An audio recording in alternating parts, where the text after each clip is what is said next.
In the last 5 years, one name has dominated conversations about music industry power plays: Yo Gotti.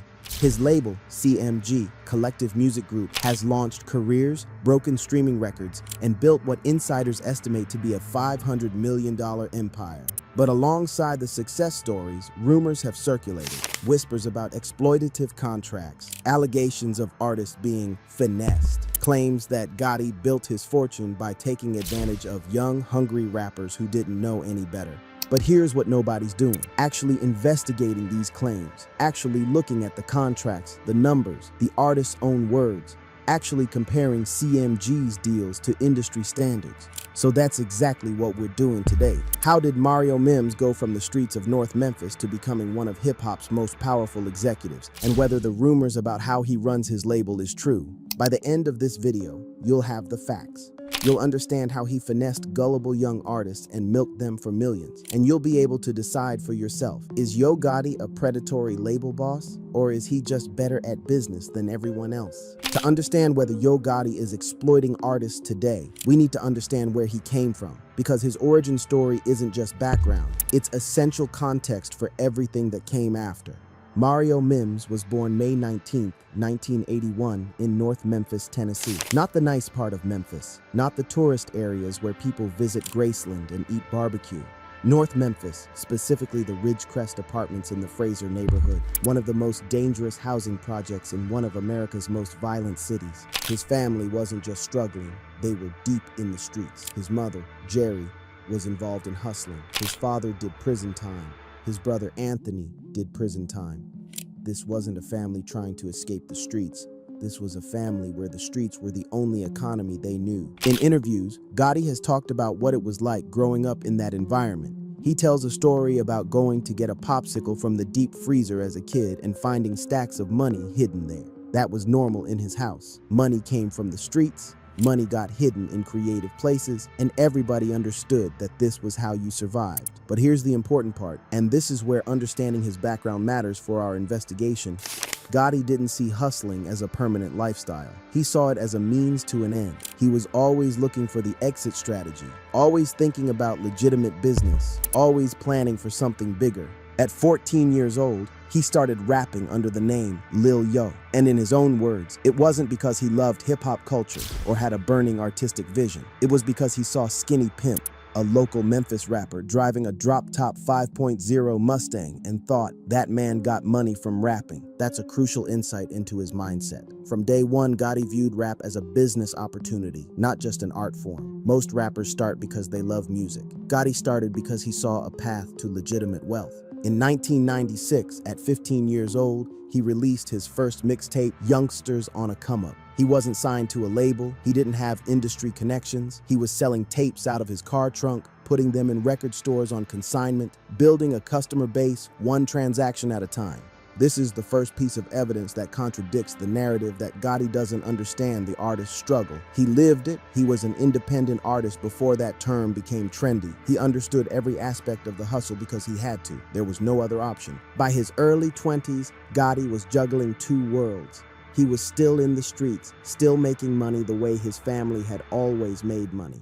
But he was also building a rap career, releasing independent albums, touring regionally, slowly expanding his reach beyond Memphis. And this is where the real education began. If you want to understand how Yo Gotti operates CMG today, you have to understand the education he received and the expensive lessons he learned in the 2000s. First, there was Cash Money Records. Gotti spent significant time around Birdman and the Cash Money operation in the late 90s and early 2000s. He wasn't signed to them, but he was close enough to see how they operated, and what he saw changed his understanding of what was possible. In interviews, Gotti talks about going to Birdman's house and seeing 15 to 20 luxury cars in the driveway. Not one or two, 15 to 20. That wasn't artist money. That was executive money. That was ownership money. That was the kind of wealth that comes from owning masters, controlling publishing, building a machine that makes money whether you're in the studio or not. He studied Cash Money's model: sign artists cheap, develop them, own everything, profit from their success. It wasn't exploitative in Cash Money's eyes, it was business. They took unknowns and made them superstars. The artists made more money than they ever would have independently. Everyone won. But Gotti didn't just study Cash Money. He studied every hip-hop mogul he could. Jay-Z's transition from artist to Rockefeller executive to Def Jam president. Master P's No Limit empire and distribution deals. Jay Prince's Rap-A-Lot records and reputation for protecting his artists. Russell Simmons and Def Jam's blueprint for building a cultural empire beyond music. In his words, I watched everybody's story, where they went up, where they fell. That last part is crucial. He wasn't just studying success, he was studying failure. He was learning what mistakes to avoid, what deals to pass on, what moves lead to wealth, and what moves lead to bankruptcy and lawsuits. And then came his own expensive education. In the mid-2000s, Gotti signed with TVT Records. TVT was an independent label that had success with acts like Lil Jon and the Yin Yang Twins. For Gotti, it seemed like the break he'd been working toward, a legitimate label deal, industry resources, national distribution. But the deal was terrible. The specific terms have never been fully disclosed, but Gotti has said in interviews that he got $40,000 up front. That's it. $40,000 for signing away his masters, his publishing, his merchandising rights. That's a 360 deal where the artist got almost nothing and the label got everything. By the time he realized how bad the deal was, he was locked in. TVT owned his music. They controlled his release schedule. They took the majority of profits from everything he did. He was, in his own words, trapped. So he did what most artists can't afford to do. He bought himself out. He paid $450,000 TVT dollars to get out of the deal and reclaim control of his career. Think about that math. He got $40,000, then had to pay $450,000 to escape. He took a $410,000 loss just to regain his freedom. Most artists would be bitter. Most artists would spend the rest of their career complaining about how the industry did them dirty, how labels are evil, how they got exploited. Gotti didn't do that. In interviews, he's remarkably philosophical about the experience. I ain't the type to make excuses and be whining. I made a bad deal. I didn't understand the business. That's on me. This response is important for our investigation. It shows a mindset focused on learning rather than blaming. He didn't say the industry was out to get him. He said he didn't understand the game well enough, and he took responsibility for that. But the TVT deal wasn't his only expensive lesson. Around the same time, he was learning about taxes and asset management the hard way. Gotti had been buying real estate, 10 to 15 houses in Memphis. On paper, that looked like smart investing. Build a portfolio, generate rental income, diversify beyond music. But he didn't fully understand property taxes, maintenance costs, the cash flow required to manage that many properties. When tax season came, he got hit with bills he wasn't prepared for. He had assets, but not enough liquidity. He had to sell properties, sometimes at a loss, just to cover his tax obligations. Again, most people would be bitter about this. They'd blame their accountant, blame the system, complain about how nobody explained this to them. Gotti saw it differently. I didn't educate myself. I jumped into real estate without understanding the full picture. That's a lesson I'll never forget. Do you see the pattern here? Every setback becomes education. Every loss becomes preparation for the next opportunity. He's not making excuses. He's learning the game at the most fundamental level. By the late 2000s, Gotti had the complete picture. He understood how labels worked because he'd been on the wrong end of a label deal. He understood how important ownership was because he'd had to buy his freedom back. He understood cash flow and business management because he'd been burned by his real estate investments. He understood the importance of education because his lack of education had cost him hundreds of thousands of dollars. This is the foundation of CMG, not exploitation, not predatory contracts, but a comprehensive understanding of how the music business actually works, learned through painful, expensive, personal experience. In 2012, Yo Gotti launched Collective Music Group.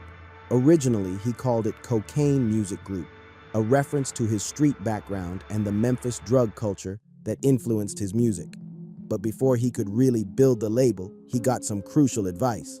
50 Cent, who had built G-Unit Records and understood the intersection of street credibility and corporate business, told him, "You're going to scare corporate people with that name.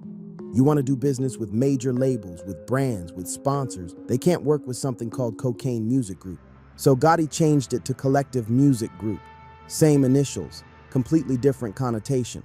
Instead of glorifying drugs, it suggested unity, collaboration, a group of artists working together. That rebrand was his first major move as a label executive, and it showed he was willing to adapt for business success. But here's where our investigation needs to get into the specifics. How does CMG actually operate? What do the contracts look like? How does Gotti find artists, develop them, and structure deals? Let's start with the partnership model. CMG isn't a fully independent label. It has partnership deals with major labels. Initially, they partnered with Epic Records. Later, they partnered with Interscope, which is part of Universal Music Group, one of the 3 major label conglomerates.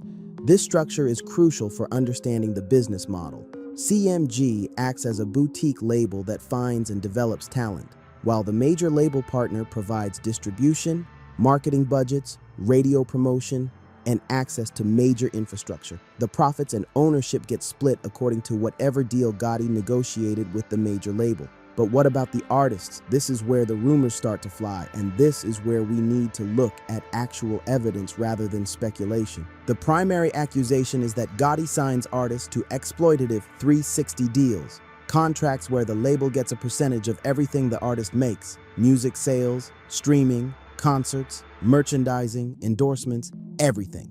Before we can evaluate whether this is true, we need to understand what a 360 deal actually is and why they exist. 360 deals emerged in the mid-2000s when music sales collapsed due to piracy and digital distribution. Labels used to make all their money from album sales, but suddenly nobody was buying albums anymore.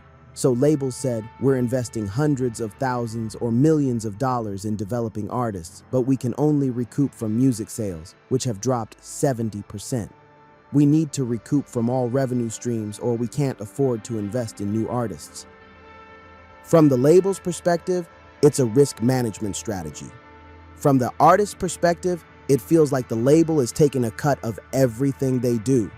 But here's the thing, not all 360 deals are the same. Some are genuinely exploitative. The label takes 20 to 30% of everything in perpetuity. Others are structured more fairly, smaller percentages, sunset clauses, or provisions that allow the artist to buy out certain rights once they recoup. So what kind of deals is Gotti offering? To answer this, we need to look at what artists have actually said about their CMG contracts.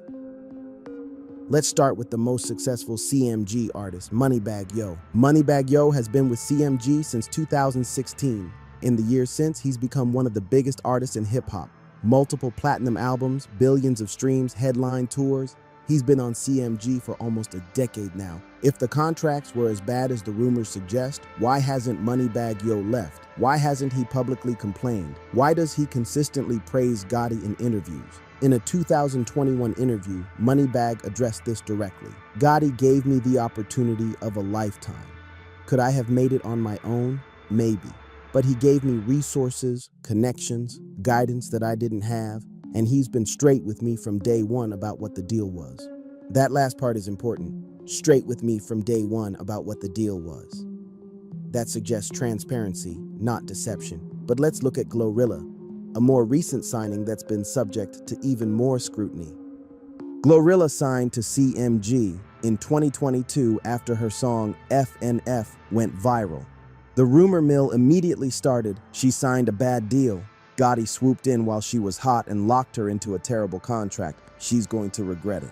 But what actually happened? According to multiple reports, Glorilla received a $500,000 signing bonus, $500,000 up front before she'd even proven she could have a second hit. That's not an exploitative deal. That's a massive investment in an unproven artist. Since signing, Glorilla has had multiple successful singles, collaborations with major artists, and strong streaming numbers. CMG has invested heavily in her marketing, music videos, and career development. More importantly, Glorilla herself has addressed the contract rumors. In interviews and on social media, she's consistently said that she's happy with her deal, that Gotti has been supportive, and that she has no regrets about signing.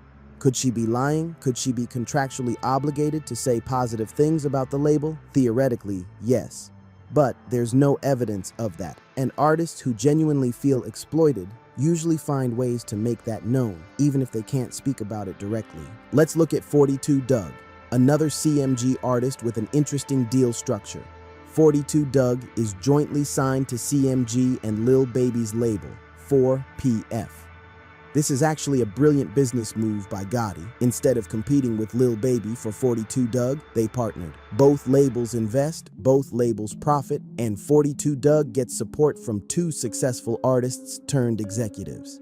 In interviews, 42 Doug has said, "I got two big brothers looking out for me. That's better than being on my own or being with some label executive who don't understand where I'm coming from." This brings us to one of Gotti's key business philosophies, and it's one that actually contradicts the narrative that he's just another exploitative label boss. In multiple interviews, Gotti has said, "I'm an artist first, so I understand artists in a way most executives can't." That's not just a platitude. It's reflected in how CMG operates. According to people who've worked with the label, Gotti has an open table policy where anyone on the team can suggest talent. He studies each artist as a separate business, recognizing that what works for one artist might not work for another. When he signs an artist, he hires 2 to 3 new staff members specifically to support that artist's career. That level of individualized attention is unusual in the music industry. Most labels sign artists and expect them to fit into the label's existing infrastructure. Gotti builds infrastructure around each artist's specific needs.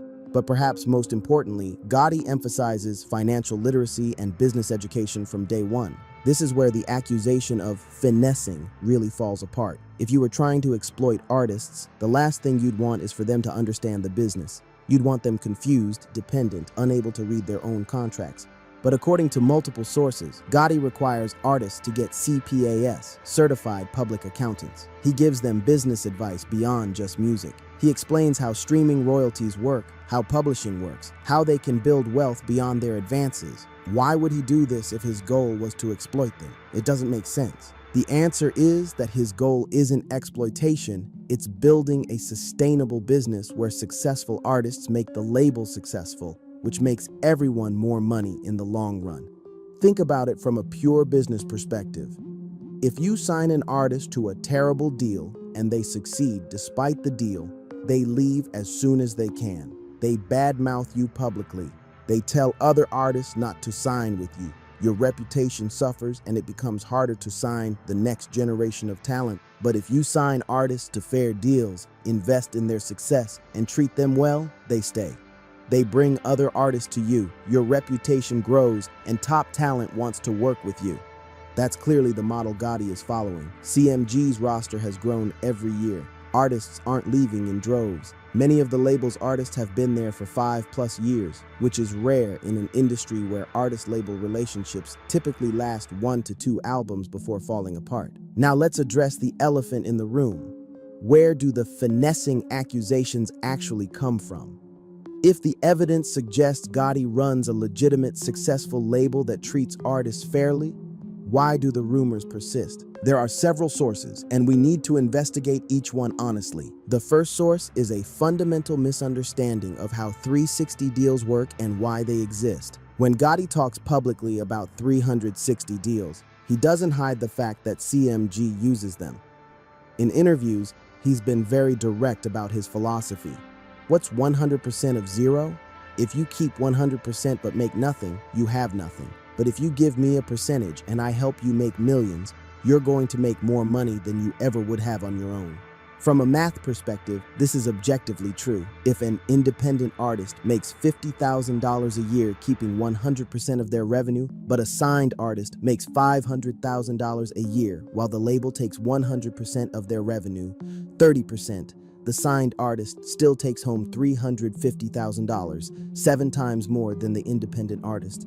But the counter-argument is, what if the artist would have made that $500,000 anyway, even without the label? Then the label is just taking 30% of something the artist created entirely on their own. This is where we need to look at actual case studies. Before signing to CMG, Moneybagg Yo had been grinding for years. He'd released multiple mixtapes, had a local following in Memphis but couldn't break through nationally. His streaming numbers were modest. He wasn't getting radio play. He wasn't booking major shows. After signing to CMG in 2016, his career trajectory completely changed.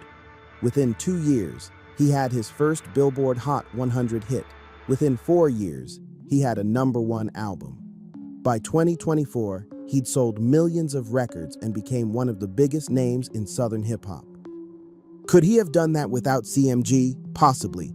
But the timing suggests that CMG's resources, connections, and infrastructure played a significant role in his success. The same pattern appears with Glorilla.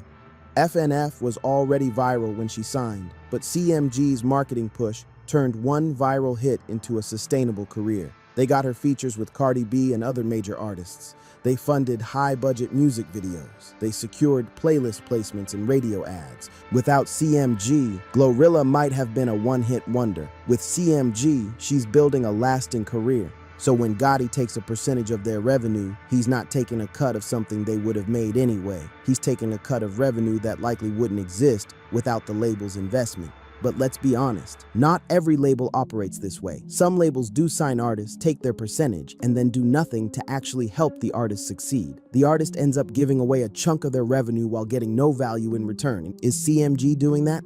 The evidence suggests no. Artists who sign with CMG consistently see their careers grow.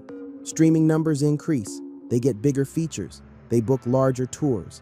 The label is providing tangible value that justifies their percentage. The second source of finessing accusations came from a specific incident with an artist named Plain James.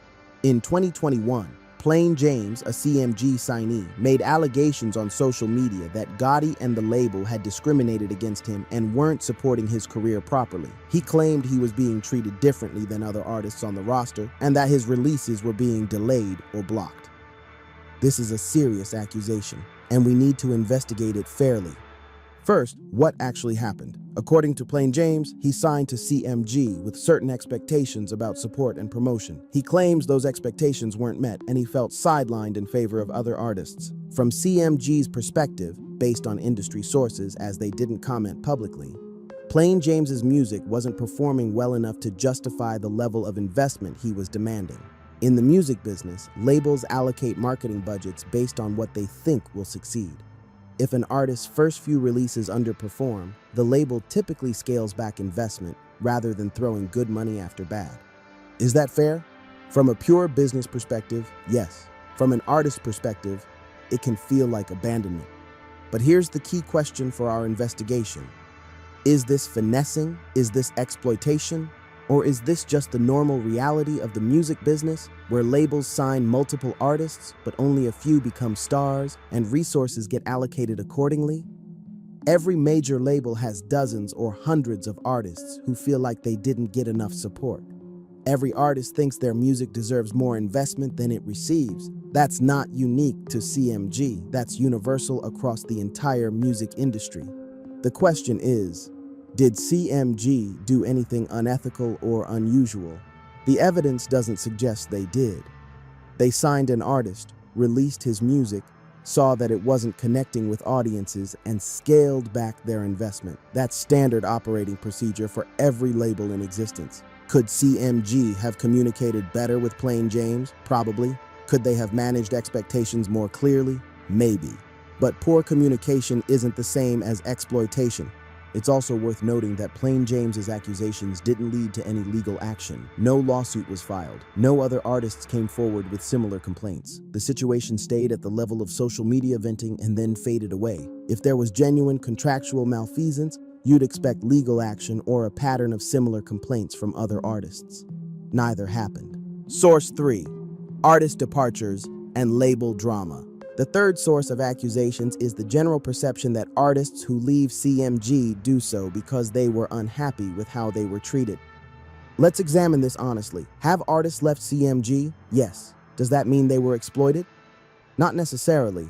In the music industry, artist-label relationships end for many reasons. The artist fulfills their contract and decides not to re-sign. Creative differences emerge. The artist wants to start their own label. Financial negotiations for a new deal don't work out. The artist's career isn't developing as expected. Most of these reasons are normal and not indicative of exploitation. Black Youngsta is a good case study. He was signed to CMG from 2015 to 2020. During that time, he released multiple projects and had modest commercial success. When his contract ended, he chose not to re-sign and went independent. Was he exploited? In interviews after leaving, he didn't say he was. He talked about wanting creative control and keeping a larger percentage of his revenue. That's a normal business decision, not an accusation of exploitation. If anything, the fact that artists can complete their contracts and leave on good terms suggests the contracts have reasonable terms and sunset clauses, rather than being perpetual traps. The fourth and most serious source of accusations involves Young Dolph's murder in 2021. For those who don't know, Young Dolph was a Memphis rapper who had a long-running beef with Yo Gotti and CMG artists. He was shot and killed in Memphis on November 17, 2021. In the aftermath, conspiracy theories spread online suggesting that Gotti or CMG were somehow involved. These theories have never been substantiated by any evidence, and two men were arrested and charged with Dolph's murder, neither of whom had any documented connection to CMG. But the conspiracy theories persist, and they've become part of the Yo Gotti is shady narrative that feeds accusations of him finessing artists. Let me be absolutely clear. There is zero credible evidence linking Yo Gotti or CMG to Young Dolph's death. The case has been investigated by law enforcement. Arrests have been made. The people charged are not CMG employees or artists. Using an unsolved murder to build a conspiracy theory is not investigation. It's irresponsible speculation that dishonors Dolph's memory and spreads misinformation. Should this tragedy be mentioned in any discussion of Gotti's career? Yes, because it's part of Memphis hip-hop history and the environment in which these artists operated. But should it be used as evidence that Gotti is exploiting artists? Absolutely not. When you actually investigate the sources of the finessing accusations, a pattern emerges. 1. Misunderstanding of standard industry practices, 360 deals. 2. One artist who felt unsupported making social media complaints, plain James. 3. Normal artist-label relationships ending, departures. 4. Conspiracy theories around a tragedy, Young Dolph. None of these constitute evidence of systematic exploitation or finessing in the sense that the rumors suggest. Phase 5. The counter-evidence. Why the rumors don't hold up. 35 minutes to 45 minutes. Now let's look at the evidence that actively contradicts the finessing narrative. Evidence 1. Artist longevity and loyalty. If CMG were truly exploiting artists, you'd expect high turnover. Artists would fulfill the minimum contractual obligation and leave. They'd badmouth the label publicly. They'd warn other artists not to sign. But that's not what we see. Moneybagg Yo, signed 2016, still with CMG as of 2024. That's 8+ years. 42 Dugg, signed 2019, still with CMG as of 2024. Glorilla, signed 2022, showing no signs of dissatisfaction. ESTG, signed 2020, still with CMG. Black Youngsta was with CMG for 5 years before going independent. A normal career progression, not an escape from exploitation. This level of artist retention is actually unusual in the music industry, where most artist-label relationships are contentious and short-lived. Evidence 2. Artists' public statements. When artists are unhappy with their labels, they usually make it known, either directly through diss tracks and interviews, or indirectly through social media posts and subtle comments. But CMG artists consistently praise Gotti publicly. They talk about him as a mentor, not just a business partner. They credit him with their success. They defend him when outsiders criticize. Could they be contractually obligated to do this? It's theoretically possible, but unlikely. Plenty of artists under restrictive contracts still find ways to express dissatisfaction. The consistency and sincerity of CMG artist praise suggests it's genuine. Evidence 3. The business education focus. This is perhaps the strongest counter-evidence to the exploitation narrative. Multiple sources confirm that Gotti emphasizes financial literacy and business education with his artists. He requires them to get CPAS. He gives them business advice. He explains how the industry works. This is the opposite of what an exploitative executive would do. If you're trying to take advantage of artists, you want them confused and dependent. You want them signing documents they don't understand. You want them spending money recklessly so they stay in debt to the label. But Gotti's approach is to educate artists so they can make informed decisions. That's not exploitation. That's building long-term, sustainable partnerships. In interviews, Gotti doesn't hide the fact that CMG takes percentages of artists' revenue. He's transparent about how 360 deals work and why the label needs them to justify the investment. This transparency is unusual. Most label executives speak in vague terms about partnerships and mutual success without getting into specifics. Gotti will straight up say, "Yes, we take a percentage. Here's why. Here's what you get in return. Here's the math that shows why this benefits you." Artists signing to CMG know what they're getting into. They're not being tricked or deceived. They're making informed business decisions. Evidence 5, industry comparisons. When you compare CMG's track record to other labels, both major labels and independent hip-hop labels, CMG actually comes out looking quite good. Think about all the horror stories you've heard about artists getting exploited. TLC going bankrupt despite selling millions of records. Lil Wayne's years-long legal battle with Cash Money. Mace buying out his Bad Boy contract and calling Diddy out for exploitation. Dozens of artists on major labels who never see royalties despite commercial success. Have you heard similar stories about CMG artists? Number. The complaints about CMG are vague, he's finessing artists, rather than specific, he owes me X dollars in unpaid royalties, or he won't let me release music. That difference is significant. It suggests CMG is operating within normal industry standards, and possibly above them in terms of artist treatment. To fully understand whether Gotti is exploiting artists, we need to understand exactly how CMG makes money. Let's break down the actual business model. This is the most obvious revenue stream.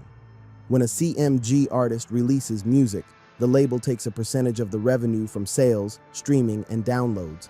The specific percentage varies by artist and is negotiated in the contract, but industry standards for label deals typically range from 50 to 85% of recording revenue going to the label, with the artist keeping 15 to 50%. Those percentages sound terrible for artists, right? The label is taking most of the money? But remember, the label is also covering all the costs. Recording studios, producers, engineers, mixing, mastering, distribution, marketing, music videos, radio promotion, playlist pitching. All of this costs money, often hundreds of thousands of dollars per project. The label's percentage has to cover all those costs before they see any profit. If an album costs $200,000 to create and promote, and it generates $400,000 in revenue, the label made $200,000 in profit, but they're also taking all the financial risk. If the album flops and only generates $100,000, the label loses $100,000 while the artist loses nothing and still got their advance. This is basic business. Higher risk deserves higher reward. The label is risking hundreds of thousands of dollars on the chance that the artist succeeds. In exchange for taking that risk, they get a larger percentage of the revenue. Publishing is more complicated, but it's a significant revenue stream that's separate from recording revenue. Every time a song is played on the radio, streamed, used in a commercial, featured in a TV show or movie, performed live, or covered by another artist, publishing royalties are generated. Publishing rights are often split between the songwriter, the publisher, and sometimes the label. If CMG's contracts include publishing participation, they're getting a cut of these royalties in addition to recording revenue. Again, this is standard industry practice. Most major label deals include publishing participation. The question is CMG's participation percentage fair compared to industry standards? Based on the limited public information available, CMG's publishing splits appear to be within normal industry ranges. They're not taking an unusually large percentage. They're taking what most labels take. This is where 360 deals become controversial. Historically, artists kept 100% of touring revenue, minus expenses, because labels didn't invest in touring. But under 360 deals, labels take a percentage of touring revenue, typically 10 to 20%. Is this fair? It depends on what the label does to support touring. If the label is just taking a percentage without providing any value, that's arguably exploitative. But if the label is helping book tours, providing tour support, funding that helps cover the high upfront costs of touring, and leveraging their relationships to get artists on better tours and festivals, then their percentage is justified. Based on artists' statements, CMG appears to actively support touring. They help with tour logistics, provide advance funding, and use their industry connections to get artists better placement on tours and festivals. Under traditional deals, artists kept 100% of merchandise revenue. Under 360 deals, labels take 10 to 25%. Same question, is CMG providing value that justifies their percentage? If they're helping design merchandise, funding production, managing online stores, and negotiating endorsement deals, then yes. If they're just taking a cut without providing support, then no. The evidence suggests CMG does provide merchandising support, though the extent varies by artist. Revenue stream. 5. Catalog appreciation through streaming. This is a long-term revenue stream that's often overlooked. As streaming continues to grow globally, older music becomes more valuable. Songs from 5 or 10 years ago can generate revenue indefinitely through streaming. If CMG owns or co-owns artists' masters, they benefit from this catalog appreciation. Every year, those old songs generate revenue with zero additional investment required. This is actually one of the most valuable aspects of owning a label.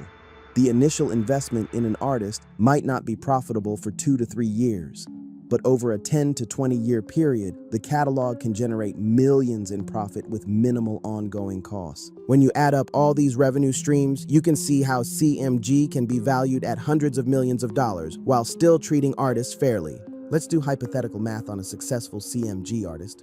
Recording revenue, $2 million per year. CMG takes 65% equals $1.3 million. Publishing revenue, $500,000 per year. CMG takes 40% equals $200,000. Touring revenue, $3 million per year. CMG takes 15% equals $450,000. Merchandise, $300,000 per year. CMG takes 20% equals $60,000. In this scenario, CMG makes about $2 million per year from one successful artist, while the artist still takes home over $2 million themselves. Multiply that across 10 plus artists on the roster, add in catalog revenue from older releases, and you can reach $500 million in total label valuation while every artist on the roster is still making good money. This is how the math works. It's not exploitation, it's business. Phase 7. Beyond music, the broader empire. To fully understand Yo Gotti's wealth and whether it comes from finessing artists, we need to look at his revenue streams outside of CMG.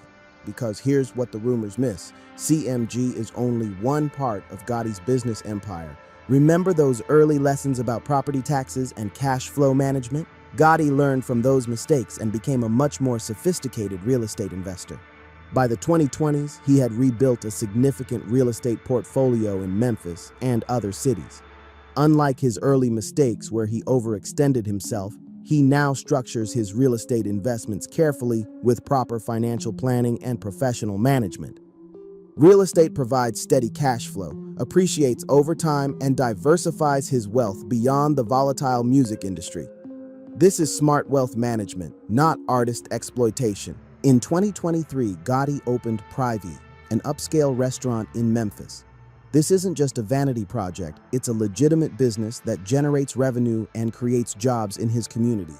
The restaurant business is risky and difficult, but it provides another revenue stream and builds his brand beyond music. In 2022, Gotti became a minority owner of DC United, a Major League Soccer team.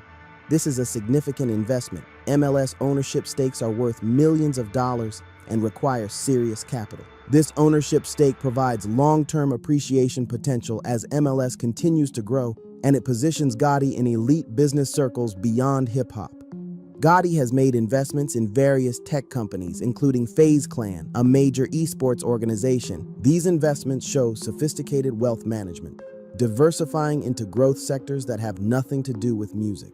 When you add up CMG's value, real estate holdings, restaurant ownership, sports ownership, and tech investments, you get to that $500 million figure that people cite. But notice, most of this wealth doesn't come from CMG artists at all. It comes from smart investing, business diversification, and long-term wealth building. So when people say Gotti made $500 million finessing artists, they're fundamentally misunderstanding where his wealth comes from. CMG is important, but it's one piece of a much larger financial puzzle. There's another aspect of Gotti's career that contradicts the exploitation narrative: his social impact work and community investment. In 2020, Gotti was involved in filing a lawsuit against the Mississippi State Penitentiary, Parchman Prison, over inhumane conditions. He used his platform and resources to support criminal justice reform efforts. This isn't something a purely mercenary executive would do. Criminal justice reform doesn't make money. It actually makes enemies in certain political circles. But Gotti did it anyway because of his background and his understanding of how the criminal justice system impacts communities like the one he came from. He's also invested in Memphis through community programs, youth initiatives, and economic development projects. Again, these aren't profit-maximizing activities. They're community investment. Does this mean he's a saint? Number. Does it mean every business deal he makes is perfectly fair? Number. But it does suggest that his motivations are more complex than simple exploitation. To complete our investigation, we need to hear from other industry executives who know Gotti and understand how labels operate. While researching this video, I looked at interviews and statements from other label executives, artist managers, and industry insiders. The consistent message is, Gotti is respected in the industry. He's known as someone who keeps his word, treats artists fairly, and runs a professional operation. Kevin Liles, former CEO of Def Jam and current CEO of 300 Entertainment, has praised Gotti's business acumen publicly. Lyre Cohen, YouTube's global head of music and former label executive, has mentioned CMG as an example of the new generation of labels that are doing things right. These aren't random people, these are industry veterans who've seen every type of label operation. If CMG were genuinely exploitative, they'd know, and they wouldn't be praising it publicly. So, after investigating all the evidence, interviewing sources, examining contracts to the extent they're public, analyzing business models, and comparing CMG to industry standards, what's the verdict? The accusations that Yo Gotti built his empire by exploiting or finessing young artists are not supported by credible evidence. What we found instead, standard industry contracts that are comparable to or better than other labels, transparent communication about deal terms, artists who consistently praise the label and stay for many years, education and financial literacy programs for signed artists, individual attention and resources allocated to each artist's development, fair business practices that balance label investment with artist opportunity. Yes, CMG uses 360 deals, but they're transparent about it. The terms appear to be fair compared to industry standards. The label provides tangible value that justifies their percentages. Artists are educated about what they're signing. The math shows artists make more money signed than they would independently. CMG has created genuine success stories. Moneybagg Yo went from regional artist to national star. Glorilla went from one viral hit to sustainable career. Multiple artists have achieved platinum certifications and commercial success. Dash artists consistently credit CMG with their career growth. The real story, smart business, not exploitation. The real story of Yo Gotti's $500 million empire is not exploitation, it's smart business. He learned the music industry from the bottom up, paying expensive tuition through bad deals and financial mistakes. He took those lessons and built a label that balances artist development with business sustainability. He diversified his wealth through real estate, restaurants, sports ownership, and tech investments. He reinvested in his community through social impact work. Is he making money from artists? Yes, that's what labels do. Is he exploiting them or finessing them? Number. The evidence doesn't support that conclusion. The nuanced truth. But here's the nuanced truth that the rumors miss. The music industry is fundamentally structured in ways that favor labels over artists. Even fair deals involve labels taking significant percentages of artists' revenue. Even the best label executives make more money than most of their artists. That's not specific to Gotti or CMG, that's the entire industry. So when people say Gotti is finessing artists, what they might really be saying is the music industry is structured in ways that favor executives over artists, and Gotti is very good at operating within that structure. That's a valid critique of the industry, but it's not a fair critique of Gotti specifically, because he's not doing anything different than any other successful label executive.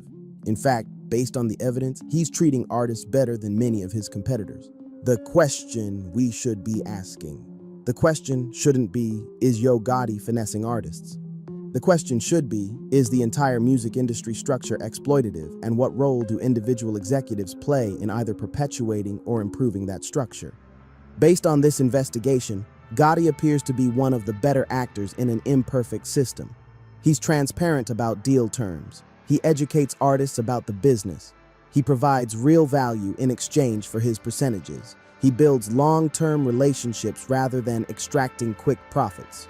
Is the system perfect? Number. Should artists have more leverage and better terms across the entire industry? Probably yes. But within the system as it exists, Gotti seems to be operating ethically and treating artists fairly. Conclusion, 85 to 90. So let's return to where we started. How did Yo Gotti build a $500 million empire? Not by finessing artists, not by exploitation or trickery, but by 1. Learning the music business through painful, expensive personal experience. 2. Understanding that artist success and label success are interconnected. 3. Being transparent about deal terms and educating artists about the business. 4. Providing real value. Resources, connections, marketing, development that justifies the label's percentage. 5. Diversifying wealth beyond music into real estate, restaurants, sports, and tech. 6. Building long-term relationships with artists rather than extracting short-term profits. 7. Maintaining a reputation for integrity that allows him to sign the next generation of talent. The real story is actually more impressive than the rumor. Anyone can exploit people short-term. Building a sustainable, ethical, successful business empire, that takes intelligence, integrity, and genuine business acumen. Yo Gotti didn't finesse the artists, he finessed the system. He learned how the game works, played it better than almost anyone else, and built an empire in the process. The rumors persist because people struggle to believe that someone can make hundreds of millions of dollars in the music industry without exploiting artists. But the evidence shows it's possible, if you're smart enough, disciplined enough, and willing to play the long game. Now that you've seen the evidence, what do you think? Is Yo Gotti a predatory label executive exploiting young artists? Or is he a smart businessman who learned the music industry inside and out and built an empire through intelligence and hard work? Let me know in the comments. And if you appreciated this investigation, actually looking at evidence rather than just repeating rumors, subscribe for more content that goes deep on hip-hop business, culture, and the truth behind the headlines. Because at the end of the day, the truth is always more interesting than the rumors. And in this case, the truth is that one man from North Memphis figured out the game better than almost anyone else and built generational wealth in the process. That's not exploitation, that's excellence.